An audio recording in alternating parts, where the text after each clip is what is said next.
আপনাদের সামনে কালামুল্লাহ থেকে তেলাওয়াত নিয়ে আসছেন হাফেজ ফাহিম রেজা। তাকে তার সুমধুর কণ্ঠে পবিত্র কোরআন থেকে তেলাওয়াত করার জন্য বিনীত আহ্বান জানানো হচ্ছে।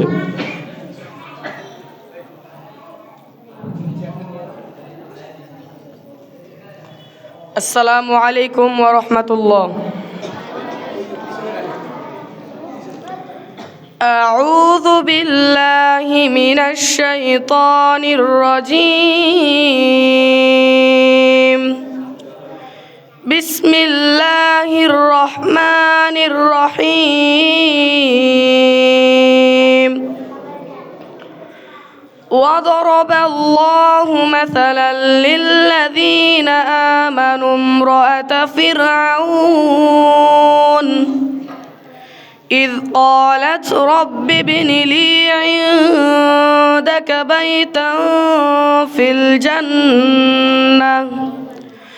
الجنة ونجني من فرعون وعمله ونجني من القوم الظالمين. ومريم ابنة عمران التي أحصنت فرجها فنفخنا فيه من روحنا وصدقت بكلمات ربها وكتبه وكانت من القانتين.